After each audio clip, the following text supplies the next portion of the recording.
ಹಳದಂಕಡಿ ಅರಮನೆಯ 24ನೇ ಅರಸರು ತಿಮ್ಮಣ್ಣರಸರು doctor Padmaprasad ಆಜಿಲಾ sir ಇದ್ದಾರೆ. ಬನ್ನಿ ಮಾತಾಡ್ಸೋಣ. ನಮಸ್ತೆ. ನಮಸ್ತೆ. ಹನುಮಗಿರಿ ಬ್ರಹ್ಮಕಲಶೋತ್ಸವದ ಸಂಭ್ರಮ ನೀವು ಕಂಡಂತೆ ಹೇಗಿದೆ?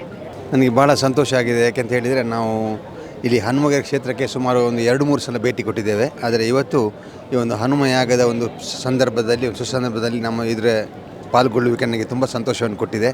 ಯಾಕೆಂದರೆ ಇಲ್ಲಿನ ವ್ಯವಸ್ಥೆ ಎಲ್ಲ ಅಚ್ಚುಕಟ್ಟಾಗಿದೆ. ಅದಕ್ಕಿಂತ ಭಾಳ ಮುಖ್ಯವಾಗಿ ಈ ಇಷ್ಟು ದೊಡ್ಡ ರಾಮ ಜಪ ಯಾಗದಲ್ಲಿ ಕಂಚಿ ಕಾಮಕೋಟಿ ಸ್ವಾಮೀಜಿ ಮತ್ತು 3 ಜನ ಸ್ವಾಮಿಗಳು ಜೊತೆಯಾಗಿದ್ದು ತ್ರಿಮೂರ್ತಿಗಳಾಗಿ ಬಂದು ಎಲ್ಲ ನಮಗೆ ಒಂದು ಆಶೀರ್ವಚನ ನೀಡಲು ತುಂಬ ಸಂತೋಷವನ್ನು ಉಂಟು ಮಾಡಿದೆ.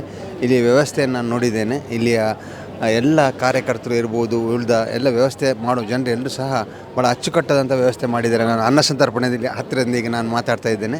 ನನಗೆ ತುಂಬ ಸಂತೋಷ ಆಯಿತು. ಅನ್ನ ಸಂತರ್ಪಣೆ ವ್ಯವಸ್ಥೆ, ಈ ಭೋಜನಾಲಯದ ವ್ಯವಸ್ಥೆ, ಆಮೇಲೆ ಇಲ್ಲಿ ಸಭಾಚಪ್ಪರದ ವ್ಯವಸ್ಥೆ, ಅದಲ್ಲದೆ ಯಾಗ ನೋಡಲಿಕ್ಕೆ ಎಲ್ರಿಗೂ ವ್ಯವಸ್ಥೆ ಮಾಡಿದ ರೀತಿ ನೋಡಿದರೆ ತುಂಬ ಅಚ್ಚುಕಟ್ಟಾದಂಥ ವ್ಯವಸ್ಥೆ ನನಗೆ ಕಾಣ್ತಾ ಇದೆ. ಆದ್ದರಿಂದ ಈ ಒಂದು ಹನುಮಗಿರಿ ಕ್ಷೇತ್ರ ಉತ್ತರೋತ್ತರ ಅಭಿವೃದ್ಧಿ ಆಗೋದ್ರಲ್ಲಿ ಯಾವುದೇ ಸಂದೇಹವಿಲ್ಲ.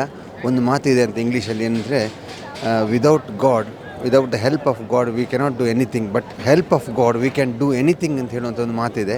ಅಂಥ ಒಂದು ಮಾತು ಇವತ್ತು ನನಗೆ ಸತ್ಯ ಅದು ಕಾಣ್ತದೆ. ಯಾಕೆಂತ ಹೇಳಿದರೆ ದೇವರದೇ ಒಂದು ಇದ್ದರೆ ಯಾವ ರೀತಿ ಸಹ ಈ ಒಂದು ಕಾರ್ಯಕ್ರಮ ನಿರ್ವಹಿಸ್ಬೋದು ಅಂತ ಹೇಳುವಂಥ ವ್ಯವಸ್ಥೆ ಇಲ್ಲಿ ನಮಗೆ ಹನುಮಗಿರಿಯಲ್ಲಿ ಕಾಣ್ತಾ ಉಂಟು. ಇವತ್ತು ನೀವು ಕೂಡ ಭೋಜನವನ್ನು ಸ್ವೀಕಾರ ಮಾಡಿದ್ರಿ ಸರ್? ನಾನು ಸಹ ಭೋಜನವನ್ನು ಸ್ವೀಕಾರ ಮಾಡಿದ್ದೇನೆ. ತುಂಬ ಸಂತೋಷ ಆಗಿದೆ. ನನಗೆ ಒಳ್ಳೆ ರೀತಿಯ ಭೋಜನದ ವ್ಯವಸ್ಥೆ ಇತ್ತು.